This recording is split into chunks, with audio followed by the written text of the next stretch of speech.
Përshëndetje të dashur shikues.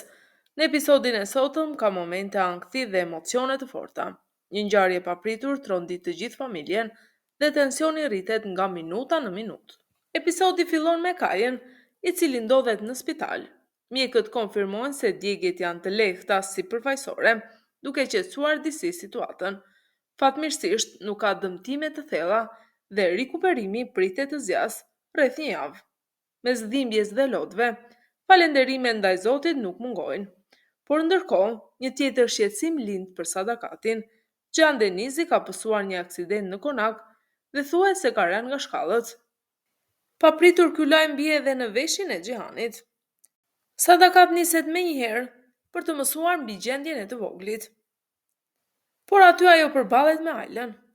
Si është gjendja e tij? Mos u shqetësoni ka shumë, thot Aila. Si të mos shqetësohem, ai është nipi im. Ku është? Është brenda tani? Dua ta shoh. Por Aila ja kthen.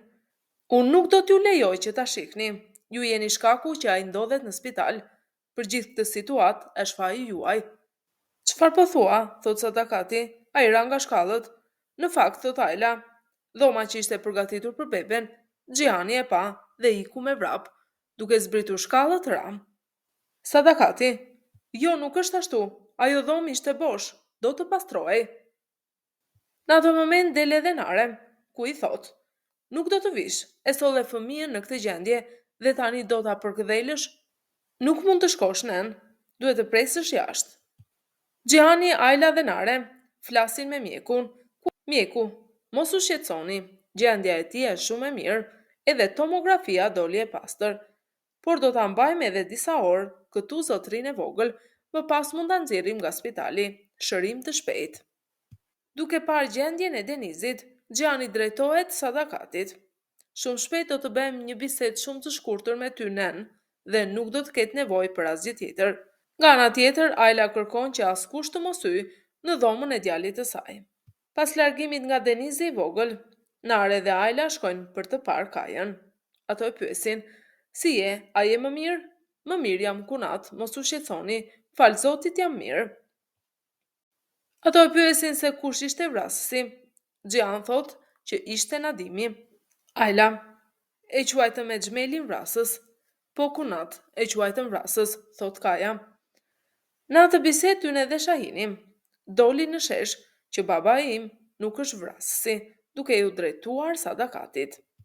Në atë moment Kaja fillon të tregojë ngjarjen. Unë i rash pas me makinë, pastaj e mora dhe po e çoja tek vëllai. Ai u hodh mbi timon, makina doli nga rruga dhe shpërtheu. Si dole gjallë prej andej, e pyesin: ja dola, fal Zotit. E të roqja Nadimin nga makina, po talia, ai do të vdiste.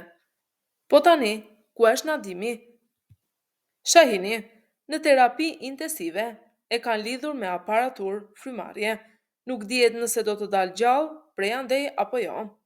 Ndërsa Sadakat nga ana tjetër uron që ai të vdes dhe të mos dali gjallë prej andej. Në dalje të spitalit, Demir përballet me Xhihanin dhe Kajen. Demiri: e keni vrarë xhaxhan tim, baban e keni bërë më keq se vdekja, nuk do të mbetet këtu. Kaja: baba yt është aty ku e meriton, nëse flet, edhe ty do të dërgoj atje.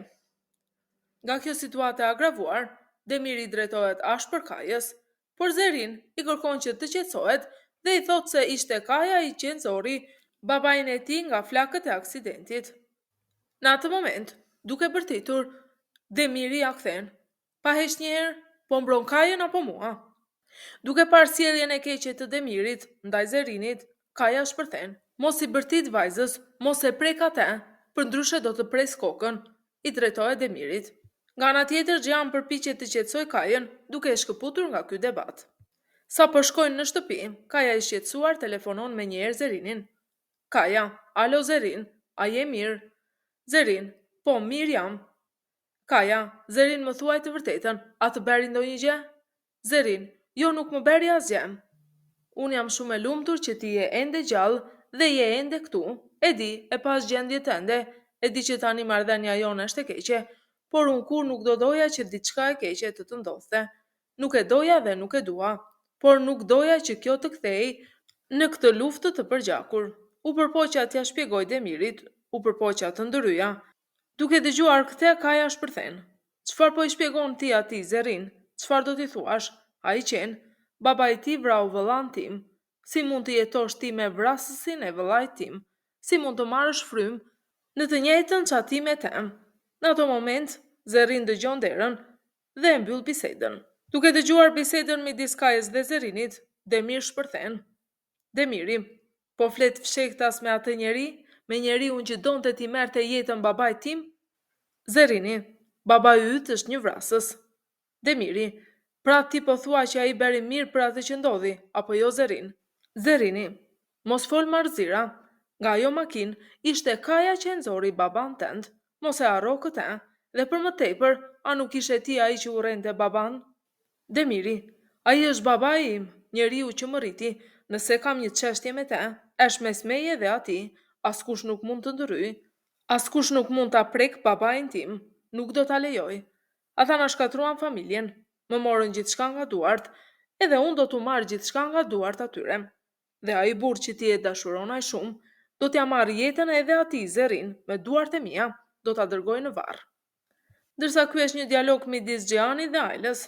Xhiani, sinqerisht, nuk e di nëse duhet të kërkoj falje, apo të nxjerr gjithë zemërimin tim për ato që na bën, por unë do ta bëj atë që duhet. Kur të shkojmë në shtëpi, do ta flasim. Mos mendo për këto tani, përballë ke një mjeke, po përpiqem ta them me serioz profesional.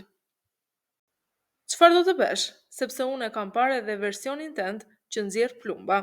Ajla, leri shakat, sa gjëra kemi përjetuar ne, apo jo? Nxore plumbin, mjekove plagën, tani po më kontrollon brinjët. Kjo është një skemë plot emocion mes tensionit dhe humorit, midis Ajlës dhe Xhanit, një moment i ndjerë që tregon se edhe në mes të dhimbjes, ka vend për buzëqeshje dhe ndjenja të pathëna. Duke përfituar nga rasti, Mine shkon për vizitë tek Xhan Denizi. Përshëndetje, zoti Xhan. A je më mirë? Unë jam një mike e afërt e Xhanit. Një mike shumë e afërt. Xhani, nuk të kam parë kurrë. Mine, po, ke të drejtë, nuk jemi takuar shpesh, por ndoshta më vonë do të shihemi më shumë. Por këtë moment me njëre ndërpret Ajla, e cila me delikates paren në sy të Xhan Denizit, përpiqet të largoj Minen. Larg syrit të Xhan Denizit, dy gra diskutojnë me njëra tjetrën. Ajla, çfarë po përpiqesh të bësh? Mine, të thash, po përpiqem të bëhem shoqe me djalin tënd. Ajla, po të mos kisha hyrë brenda, do të kishe treguar për fëmijën nga Xhani, apo jo? Mine, të them të drejtën, më pëlqeu shumë të dëgjoja nga goja jote që do të kem një fëmijë nga Xhani. Ajla, po përpiqesh të më provokosh? Mine, pse do të provokoja? Sadakat i ka thënë tashme të gjitha. Ç'nevojë ka të flasun? Për më tepër Ajla, ndoshta bëhemi shoqe, ndoshta merremi vesh mirë. Çfarë ka të keqe këtu? Ajla, edhe pse e dije pse djali im përfundoi në spital, do të shkoje ti tregoje apo jo? E pabesueshme, sa shumë të ka verbuar inati. Çfarë po bën? Mine, më ka verbuar inati im? Mua më duket sikur ti je ajo që e përfshir nga inati. Alja, thuaj çfarë të duash, bëj çfarë të duash, unë jam shtatzan dhe do ta lind këtë fëmijë. Ajla, linde Mine, por mos e përfshi në lojrat e tua të pista djalin tim. Ndërsa në këtë skenë është përballja midis Xhanit dhe Sadakatit. Xhani, nën më dëgjon. Pasi pash gjendjen e atij fëmijëve, u theva, sepse gjëja që të shqetëson ty janë ato ambicjet e tua të pafund dhe urrejtjet e tua. Edhe pse u përpoqja të bind, ti fshehta se përgatite atë dhomë nën. Sadakati, unë atë dhomë e kisha përgatitur më parë Xhan, desha që të ndryshonte gjithçka, që fëmia yt të lindte në këtë konak.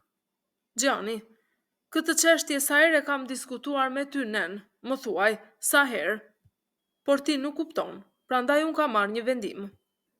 Do të largohesh nga kjo shtëpi. Sadakati, i dëgjon fjalët që dalin nga goja jote? Gruaja jote nuk mund të t'i ketë errësuar kaq shumë syt. Kjo është shtëpia ime. Unë jam zonja e Alboranëve. Asnjë fuqi nuk mund më nxjerr mua nga shtëpia. Xhani, atëherë nëse ti nuk mund të shkosh, do të marr Ajlën dhe Xhan Denizin dhe do të largohemi ne nga kjo shtëpi. Por sa po dëgjon këtë vendim, Sadaka ndihet keq dhe bie pa ndjenja në tokë. Çfarë do të ndodhë në episodin pasardhës? A do të largohet Xhihani? Apo do ta rikthej dobësia e tij ndaj Sadakatit?